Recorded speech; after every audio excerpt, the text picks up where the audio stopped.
It feels like yesterday, isn't it, when President Muhammadu Buhari was sworn in as the Commander-in-Chief and President of the Federal Republic of Nigeria right here at the Eagle Square. And now we are here 8 years down the line appraising and assessing what has happened in politics under this government in the last 8 years. I will make attempt, although difficult, to chronicle what has happened in these years.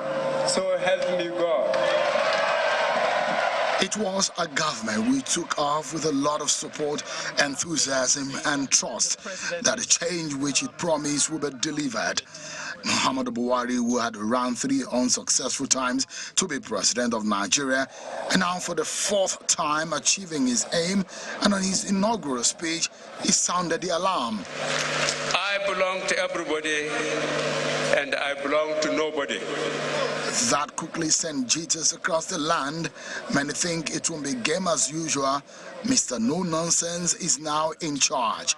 It was not long before Nigerians became impatient, and rightly so. The new president still has not snapped out of honeymoon, 5 months and no cabinet. It took him almost 6 months to nominate his ministerial, bring his ministerial list to the National Assembly. And it was not the first list, the second list came up. Taking up on that score, one now feels that he has more or less a reluctant approach rather than the expected proactive political approach to mobilize and to move forward. The president has been labeled as one who likes to take his time and was later tagged Baba Go Slow by some of his critics. The president was slowed down by his health. He fell ill and spent considerable number of months receiving treatment abroad. His posture towards party issues were largely criticized.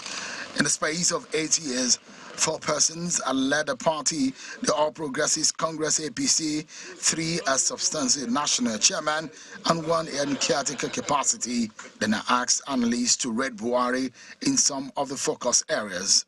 The national leadership in terms of politics has also been extremely poor.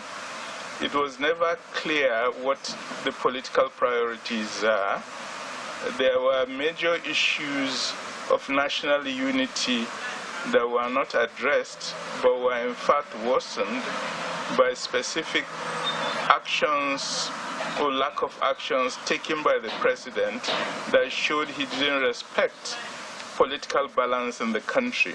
I'll therefore rate his political leadership low. I had my verdict on APC administration and the Buhari administration that I said that it is, and I still maintain that a positive check that bounced. So my rating of verdict is still on a low point. President Buhari will be remembered for signing some major laws: the Not Too Young to Run bill, which reduced the age to run for political office, allowing younger people to seek public office; the Electoral Law 2022 expected to be more technology-friendly; the Petroleum Industry Bill, and several aspects of the constitutional amendment. If we are to measure Buhari administration, having had 5 amendments plus this, now we have 21 within 8 years. It is as if the Constitutional Review Committee has become a standing committee in the National Assembly. So these are not, by every estimation, encouraging.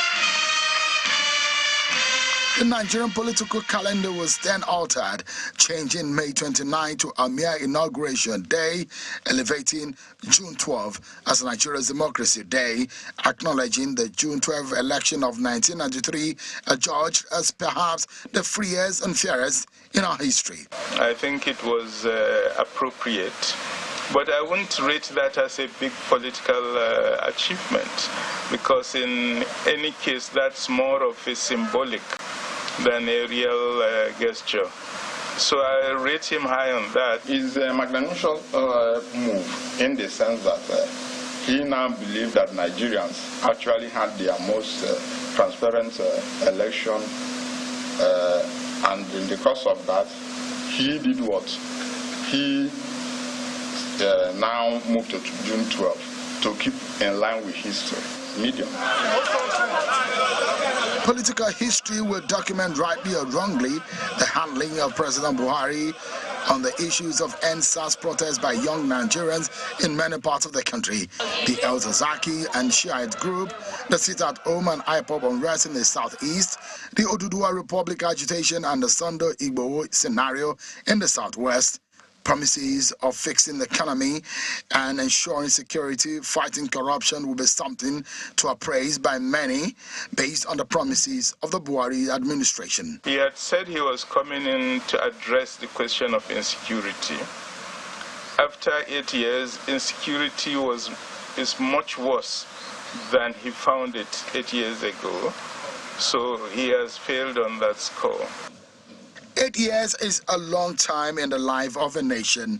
The politics of it is as crucial, but history will reward those who have genuinely contributed, not selfishly though, but in the interest of the nation.